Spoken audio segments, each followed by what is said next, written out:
ओम शांति। आज हम आपको इस वीडियो में सुनाएंगे कल्पना तिवारी जी का अनुभव। कल्पना जी उत्तर प्रदेश के पीलीभीत जिले से हैं। तो आइए सुनते हैं उनका अनुभव। कल्पना जी कहती हैं, मेरे ज्ञान की ज्योति 2013 मई में दिल्ली में 7 दिवसीय कोर्स करके जागृत हुई। शुरू में ज्ञान को उतनी अच्छी तरह से नहीं समझ पा रही थी, इसीलिए धारणा भी पूरी तरह नहीं हो पा रही थी।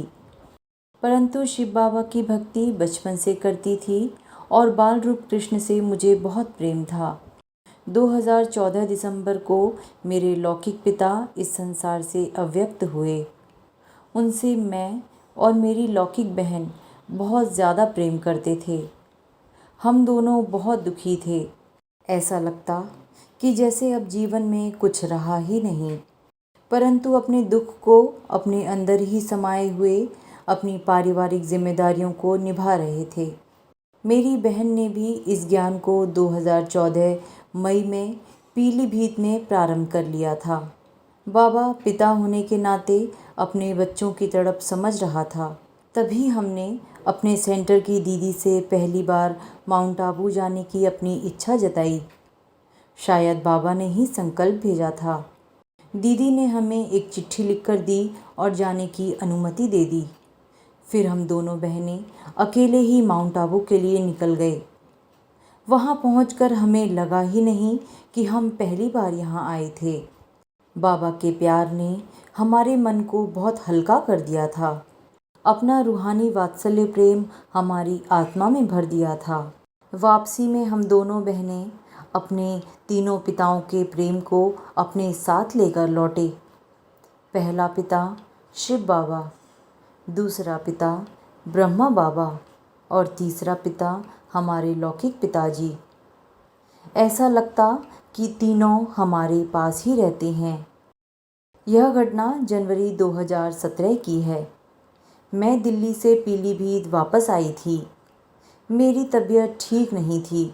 मुझे 2009 से हार्ट की प्रॉब्लम है। मेरा इलाज लखनऊ के एक हॉस्पिटल में चल रहा था। जब मैं पीलीभीत आई तो हमारे मकान के पास में ही पार्क में भागवत कथा का साप्ताहिक अखंड पाठ चल रहा था।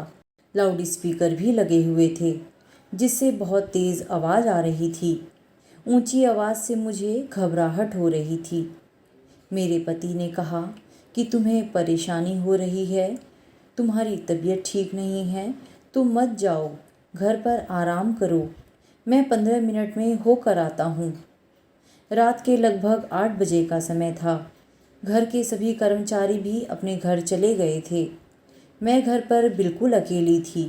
तभी मुझे बहुत तेज़ दर्द और सांस लेने में तकलीफ़ होने लगी। मैं बड़ी मुश्किल से बालकनी में आई कि शायद कोई दिखाई पड़ जाए, पर शोर में मेरी आवाज़ कोई नहीं सुन सकता था। बड़ी मुश्किल से मैं घर के टेलीफोन तक पहुंची, अपने पति को फ़ोन किया, परंतु लाउड स्पीकर की आवाज़ में वो फ़ोन की घंटी नहीं सुन पा रहे थे। मेरी हालत बहुत ख़राब हो रही थी। मैंने बाबा को याद किया और बाबा से कहा, बाबा मैं क्या करूं, मेरी मदद करो। बहुत हिम्मत करके मैंने दोबारा फ़ोन किया। आप लोग विश्वास नहीं करेंगे कि घंटी जाते ही लाउड स्पीकर अपने आप बंद हो गया। मेरे पति ने फ़ोन जैसे ही उठाया, बस मैंने इतना कहा कि जल्दी आओ, मुझे हॉस्पिटल ले चलो।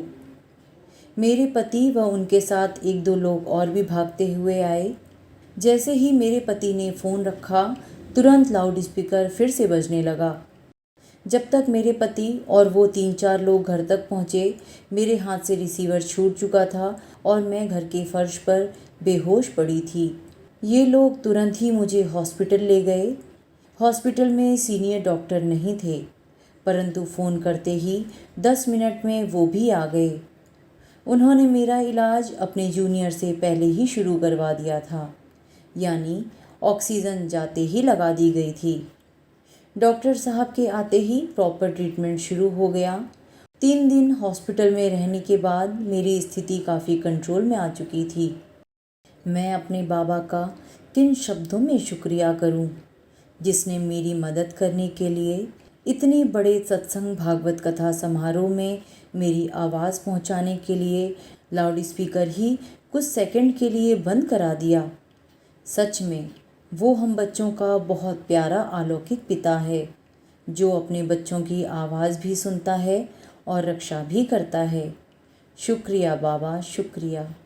तो देखा आप लोगों ने किस तरह बाबा ने कल्पना बहन की जीवन की रक्षा की।